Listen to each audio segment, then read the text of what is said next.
नमस्कार। आज हम बनाएंगे मूली का खट्टा मीठा अचार जो बेहद स्वादिष्ट होगा, लाजवाब होगा। तो उसके लिए मैं आपको सही मात्रा में कैसे इंग्रेडिएंट लेने हैं सब पूरे डिटेल में बताऊंगी। तो ये हमने लिए है मूली, सफेद वाली मूली। कैसे करना है ये अच्छी तरह ध्यान से सुन ली। मूलियां ले लेना है, ऊपर से अच्छी तरह 2-3 बार अच्छी तरह मिट्टी उतार के धो के साफ करके पत्ते भी निकाल देने हैं, छिलका भी निकाल देना है। फिर उसके छोटे छोटे पीस कर लेने हैं। अब मैं बताऊंगी कि सारा कुछ निकालने के बाद, छिलके पत्ते सभी चीजें निकालने के बाद, यही जो टिप्स है अच्छी तरह आपने सुननी है, ध्यान रखना है। उसे अच्छी तरह निकालने के बाद जो पीसेस किए, उन पीसों का भार लिया मैंने 500 ग्राम। अब आप सोच रहे हैं कि इतने कम ला गए हैं, बाइट नहीं है या इतने पतले पतले कैसे हो गए हैं। तो इसमें ही एक ट्रिक है कि आपका जो साल तक मूली का अचार खराब नहीं होगा। वो मैंने क्या किया कि मूली के पीसी ले लिए 500 ग्राम, सब कुछ छिलका वगैरह सब वेस्टेज निकालने के बाद पीसीस का भार है सिर्फ। फिर उसे क्या किया, एक कपड़ा बिछाकर सुबह मैंने सूरज निकलते ही 8 बजे इन मूली के पीसेस को बिछा दिया और शाम 6 बजे तक जहां अच्छी धूप लगातार आ रही थी रखा। जब धूप बिल्कुल चलेगी 6 बजे तब मैंने उठाया, इसलिए इस वजह से ये ऐसे हो गई है। मतलब कि मेरे कहने का मतलब ये है कि इस यही खास ट्रिक है मूली के अचार में कि इसे बहुत अच्छी तरह सुखाना है। अगर आपको लगे सर्दियों में मूली आती है, सर्दियों में धूप कम होती है, तो लगे कि किसी दिन धूप कम है, थोड़ा दिन बदल रहे, तो अगले दिन भी थोड़ा टाइम धूप लगवा ले, यानी कि अच्छी तरह सुखाना है। छीलना भी अच्छी तरह, सारे रोम उसके उतार देने हैं। ये आधा किलो मूली के पीसीज हैं।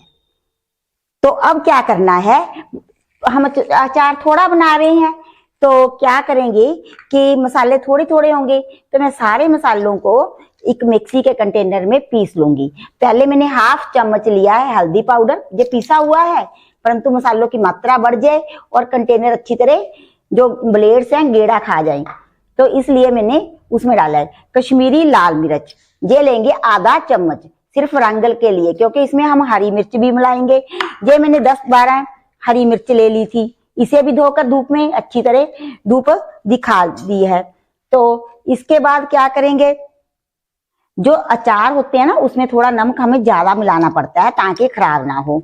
तो मैं देखिए आधा चम्मच काला नमक लूंगी और 1 चम्मच लूंगी भरकर पूरा ऊपर तक, हीप फुल जिसे बोलते हैं, टीस्पून, देखिए इतना सफेद नमक, यानी कि 1.5 चम्मच मैंने नमक का लिया, 1.5 टीस्पून। 2 चम्मच लेंगे हम सौंफ के, 2 चम्मच ही लेंगे राई, क्योंकि यह अचार थोड़ा खट्टा खट्टा ही अच्छा लगता है। सौंफ और राई की मात्रा बराबर लेनी है। अजवाइन 3/4 यानी कि पौना चम्मच, पौना टीस्पून, और मेथे 1 चम्मच। अब थोड़ी मात्रा बढ़ गई ना वो सारा कुछ मिलाने से। अच्छा, तो नेक्स्ट बात क्या है कि हींग भी इसके बीच में ही डाल देंगे। हींग कितनी लेंगे, ये मैं पतंजलि का हींग लिया है, काफी तेज है, तो 1/4 टीस्पून हींग लेंगे। हींग का मूली में बहुत टेस्ट रहता है, अच्छा आता है। तो अब हम इन सभी चीजों को पीस लेंगे। अजवाइन डाल दिया ना, अजवाइन मूली को पचाने में काफी सहायता करती है। मूली का अचार सेहत के लिए अच्छा होता है। हम सभी चीजों को पीस लेंगे।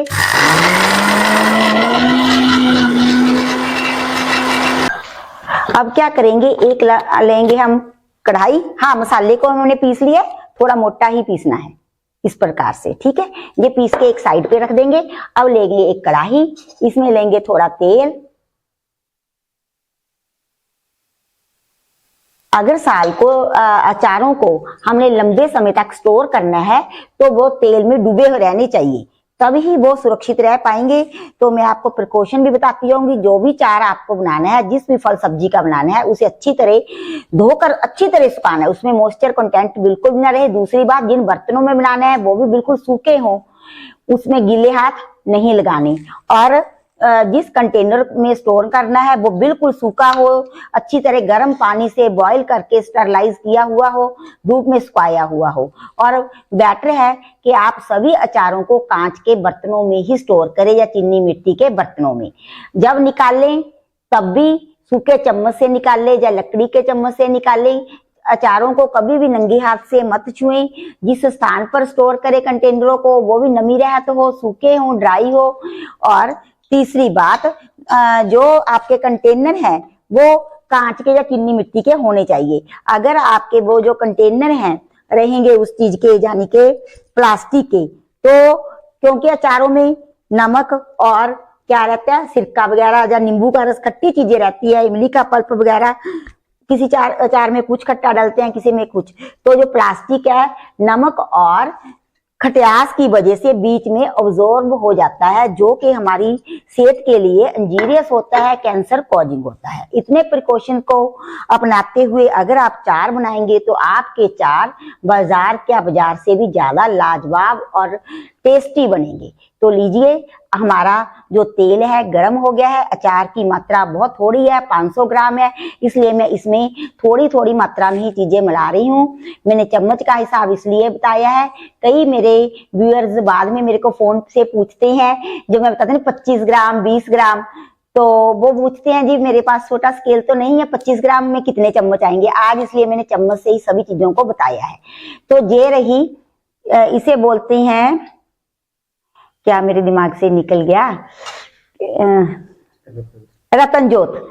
ये रतनजोत अचार की मात्रा थोड़ी है, ये पंसारी के किराने की दुकान से मिल जाती है और इसे उबलते हुए तेल में डाल देती हैं। ये किस लिए होती हैं? एक तो इससे अचारों का कलर बहुत बढ़िया आता है, दूसरी बात ये सेहत के लिए, बालों के लिए, हमारी स्किन के लिए, बहुत सी चीजों के लिए बहुत अच्छी एक औषधि है।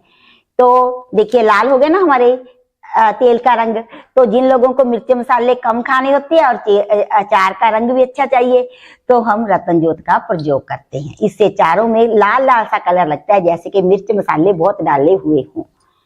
तो बिल्कुल तेल उबलने, बॉइलिंग हॉट हो गया है, जिसे हम बोलते हैं स्मोकिंग पॉइंट तक हॉट हो गया है। तो अब हम इसे निकाल देंगे। तो एक बात और, हमारे जहां से सभी तरह के अचार चटनियां सेल किए जाती है, ऑनलाइन सारे ऑल इंडिया में भेजे जाते हैं। आप हमारे नंबर पर, जो वीडियो में प्रत्येक वीडियो में रहता है 90 415 025 88, तो उस पे कांटेक्ट करके हमारे से चार मंगवा सकते हैं। तो अब हम रतनजोत को निकाल देंगे। ठीक है जी, तो मैंने निकाल दिया है। अब क्या करेंगे, आप सोच रहे होंगे कि मसालों को तो भूना नहीं है, तो क्या होगा। मैंने मसालों को नहीं भूना था जी, क्योंकि नेचुरल ऑयल कई बार ज्यादा जल जाते हैं। मैंने धूप दिखा ली थी और इसकी गंध तेज हो, तो इसके लिए मैं एक ट्रिक बता रही हूँ आपको। जो भी मसाले या तेल को नीचे उतार कर आप उसमें मिला दीजिए, ये अच्छी तरह आप अपने आप ही भून जाते हैं, क्योंकि तेल एकदम बॉइलिंग हॉट था। मसालों की मात्रा बता दी है।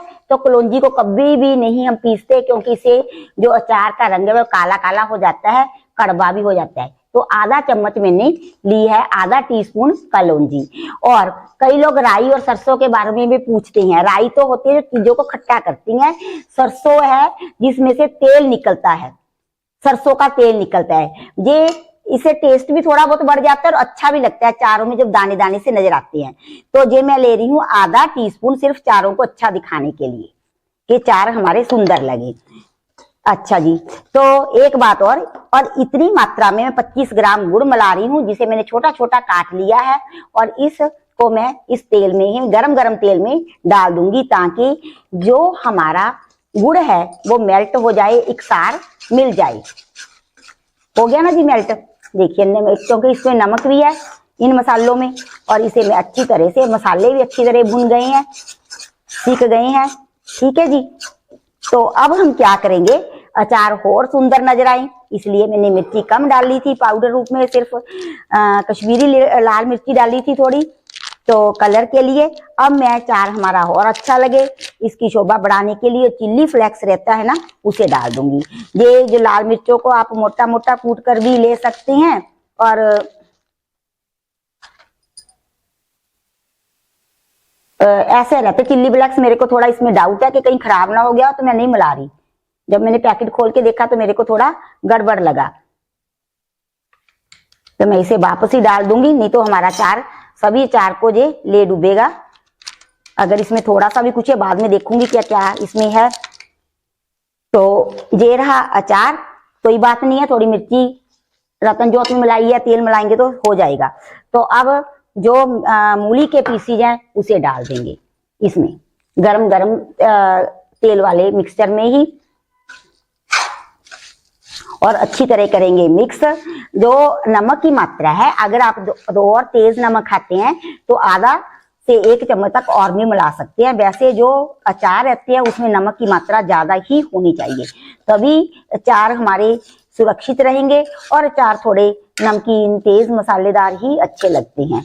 तो अब इसमें हरी मिर्ची भी ऐड कर देंगे, ठीक है जी, जो हमने छोटे छोटे पीस काट कर रखे थे। इससे अचार में मतलब कि एक तो अच्छा लगेगा जो मूली का अचार है, दूसरी बात कि इसमें मिर्ची का अभी आ जाएगा टेस्ट, हरी मिर्च में जो रहता है तीखापन, तीखा भी हो जाएगा, टेस्टी भी हो जाएगा और देखने में भी अच्छा लगेगा जब कंटेनर में डालेंगे। देखिए सारे तेल को इसने कर लिया अब्जॉर्ब, तो अब तेल और डाल लेंगे। मैंने बताया था कि तेलों वाले अचार ही अच्छे लगते हैं और ज्यादा समय तक ये सुरक्षित भी रहते हैं, सेफ भी रहते हैं। तो इसमें तेल हमने कर दिया है ऐड। तो अब इसे हम थोड़ा ठंडा होने देते हैं। इसी प्रकार जैसे तेल ठंडा डाला था तो उससे भी हो गया था, नहीं 5-10 मिनट और इसे ठंडा कर लेंगे। तो फिर मैं क्या करूंगी, मैं आपको आगे बताती हूँ कि हमें क्या करना है। अब अचार हमारा हो गया है ठंडा बिल्कुल। तो अब क्या करना है, ये मसाले भी मिक्स हो गए हैं अच्छी तरह से। तो अब मैंने इसमें सिरका मिलाना है। एक तो देखिए ये वाइट विनेगर रहता है, ठीक है, आप किसी भी कंपनी का ले सकते हैं। ये सभी तरह जगह करियाने की दुकान पर अवेलेबल रहता है, तो आपको ये मिला सकते हैं इसे खट्टापन देने के लिए। दूसरी रही बात, और वो बात क्या है कि हमने अपने यूट्यूब चैनल पर अंगूर का सिरका बनाना सिखाया था। अगर आपके पास सेब का, अंगूर का, जामुन का जो भी घर का बना हुआ सिरका है तो आप वो भी डाल सकते हैं। तो मैं इसमें ये वाला सिरका डालूंगी 2 टेबल स्पून। अगर खट्टा चाहते हैं ज्यादा, हम 2 नहीं मिलाएंगे, चलो 1.5 मिला देते हैं, तो 2 तक भी डाल देते हैं। तो मैं इसमें ये टेबल स्पून होता है, जिससे खाना खाते हैं वो टीस्पून होता है ये वाला, ठीक है। तो अब हमने इसमें मिला दिया है सिरका। सिरके से एक तो अचारों का टेस्ट बढ़ जाता है, दूसरा क्या होता है कि अचार इससे सेफ हो जाते हैं, खराब नहीं होते, उनकी लाइफ सेल्फ लाइफ बढ़ जाती है। अब मैं इसे किसी भी, आप इसे कांच के कंटेनर में निकाल लें, परंतु हमें थंबनेल वगैरह लेना होता है तो हम पहले कंटेनर में इसे डाल लेंगे।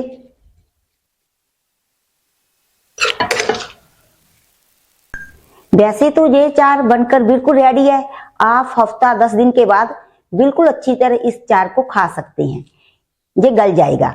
परंतु हमें इसको जल्दी गलाना है और लंबे समय तक अगर स्टोर करके रखना है तो हम क्या करेंगे, एक कांच का कंटेनर लेंगे, इसमें जिसमें भी कंटेनर में आपको स्टोर करना है अचार को, तो उसमें डाल के हम क्या करेंगे, इस प्रकार का कोई भी सूती कपड़ा लेकर, जैसे अचार डाल दिया इस कंटेनर में, तो ऐसे इसके मुंह पर ये कपड़ा बांध देंगे और इसे सुबह हर रोज धूप में रखेंगे, शाम को उठाकर अंदर रख देंगे। हफ्ता 10 दिन इसे तेज धूप में रखेंगे ताकि अचार बिल्कुल गल भी जाए, मसाले भी अच्छी तरह टेस्ट हो जाएं। आपको लग रहा है कि मसाले इस पे कोट नहीं हुए, जब हम 7-8 दिन इसे धूप में रखेंगे तो ये मसालों की कोटिंग इसके ऊपर अच्छी तरह, क्योंकि मसाले इसमें मतलब इन पीसों को पकड़ लेंगे। दूसरी बात तो ये मतलब कि रोज 7-8 दिन रखेंगे ना अचार को धूप में, तो इसमें ढक्कन क्यों नहीं लगाते, कपड़ा ही क्यों लगाना है, ढक्कन इसलिए नहीं लगाते। अगर हम इसमें अचार डालकर ढक्कन लगाते हैं, जब धूप में रखेंगे तो इसमें मॉइस्चर बनेगा और जो पानी की बूंदे होगी ना अचार में गिर जाएगी और अचार अगर पानी लगा तो अचार गया, अचार बिल्कुल खराब हो जाएगा। इसलिए हमेशा जब भी अचार को धूप दिखानी है तो कपड़ा बांध कर ही दिखाना है। तो अच्छा जी, अब ये अचार बिल्कुल खाने के लिए हो गया है तैयार, मतलब कि रेडी हो गया है। खाएंगे तो थोड़ा 7-8 दिन बाद, ताकि सभी मसालों का फ्लेवर इसमें आ जाए। बनकर रेडी हो गया है, ऐसा कहना चाहिए। तो ये अचार हमारा बनके हो गया रेडी। तो अब हम इसे धूप दिखाने के लिए कंटेनर में डालकर धूप दिखाएंगे और फिर इसका प्रयोग करेंगे। तो आप भी इस प्रकार से मेरी रेसिपी के अनुसार अपनी रेसिपी तैयार करें। कमेंट बॉक्स में कमेंट डाल के बताएं कि मेरी बनाई हुई रेसिपीज आपको कैसी लगती हैं। और अब हम मिलेंगे अपनी नेक्स्ट रेसिपी के साथ। तब तक के लिए शुक्रिया, बाय बाय, धन्यवाद।